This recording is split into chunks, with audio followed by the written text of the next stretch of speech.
not doing this again. It's over. It's not happening. Number 2, that's it. But real talk, guys, I'm gonna be honest. This time around, it was a balance. I'll say it was good and it was bad. Why I say that is because at the end of the day, it's still a blessing because a child, you know. But then there's a lot of things that we found out about childbirth that is just sad that a lot of people have to go through. So going through this again this time around was a good experience, I'll say, because it was better mentally, doing research about certain stuff that I did last time and getting more information to help not only myself but other people that I know that's gonna have kids too, because I know it's not gonna only help for me, you know. But woo, that pain, that's the only reason why I'm saying that, because I don't know if I'm gonna be able to go through that again. But by the grace of God, I probably could. But on my own, with my own decision, nah. And like I said, it's a blessing. At the same time, we all can learn from each other. You know, I'm not an expert. I don't know everything, but I do know that from experience and from testimonials, people can learn, because that's how I got encouraged and that's how I got influenced to say, you know, in my mind, to program my brain to only watch positive stuff, to know that I can do it, right? Also have to have faith, and you also have to do certain actions or whatever. But I do believe that hearing people experience and also giving basically tips and understanding of what you got from it, it may not work for everybody, right? But it may work for some people. So I would say what I learned and what I would say to encourage somebody out there who's pregnant, right? I believe that you need to have a plan. That's the first thing. Don't just find out that you're pregnant and you just think, oh, you know, I'm going to stick to my word. I'm going to go in there. Nobody can tell me nothing. I'm strong. Yes. Yeah, you're strong and you know what you want. But at the same time, you still need a plan. And I say that because with my first child, Aurora, I didn't have a plan. We had a plan together as husband and wife and say, okay, this is how it's going to go. But we didn't put pen to paper. We didn't do anything to show that this is what we want. This is our request. This is our birth plan. This is how we want it to go. So everything went according to how the doctors wanted it to go, right? So if you are a person that have health issues, then that's understanding. You have to have wisdom and you have to understand that, you know, you have to take the right precautions. However, if you don't have any health issues, right, or you feel in yourself that these health issues are not severe to the point where they're going to stop you from doing what you have to do, or your plan or your suggestion, right, you would know. You're the only one that would know. You're the one that would know how you feel. You're the one that would know how baby feel, because you're the one that's pregnant, right? So I'll say number one thing, always have a plan. Birth plans, I said it in the video already. Birth plans is easy to just get on any platform. We have Google, we have everywhere, right? Make it as a PDF. Why? You want it to be emailed and you want it to be physical. You also want to print it out. That's number one. Why? I seen a difference having a plan. The first time I asked for my placenta when I didn't have no birth plan, the nurse laughed at me. No, you can't get that. Oh, that's great. You crazy. Excuse me. This time around, I said it. They looked at the paper. They seen that I wrote it down. They started huddling up. They started talking.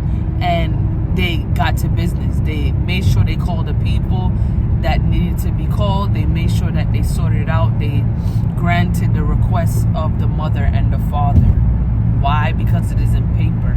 No hospital don't want to be on channel 1, 5, 12 news saying that they didn't do what the mother wanted, or, you know, they don't want to have no lawsuit. However, I've seen a different posture and a different attitude when it comes to you knowing what you want. Number 2 tip, don't be afraid to say no. Why? Because you may think that because your auntie and your sister and your granny said, you took that shot, your mother took that shot, your cousin took that shot. If you believe that you looked up the precautions of this vaccine, this shot, whatever it is, and you believe that you do not want any interventions, what does that mean? You don't want your child to go through anything of the system. You don't want them to be conformed to certain things that they think that is normal, right? A lot of these things get them even more sick. And then they say, ask the right question. So don't be afraid to say no. If you say no and then now someone comes and explains something to you, and you believe now your mind has been changed and this is different from what you researched, and this sounds like something that you would like to agree to, then you can go ahead with it. However, the initial thing is don't be afraid to say no, and don't be afraid to ask the right questions. The main thing is, what risk does this have, right? You want to find out the risk that it has. Everything that you put in your body, you want to know the risk that it has. So when you have a child, you need to know the risk that it has. What's the side effects? All of these medications that we take, the things that we do, we get told these things on the bottle, right? So you need to know these things from the doctor, not just you have to do it. I want to know why, right? And what are the risks if I don't allow them to take it? You want them to answer those 2 questions. Also, another question that I asked them was,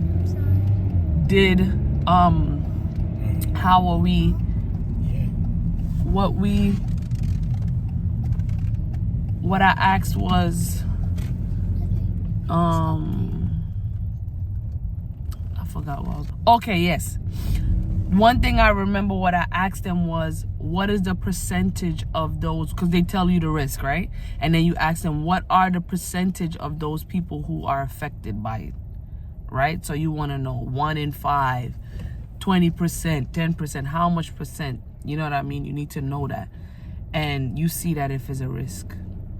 Those are the main 2 tips that I think that is important. And number 3, I said it before in the video, my previous video, stay positive, stay around positive people. Try your best to stick to what you want. If you don't want no medication, speak and talk to your partner about that. Enforce the things that you want from beginning to end and stick to it. That's about it. I'm just letting y'all know that it was a very different experience because we did it at home, but it was all worth it.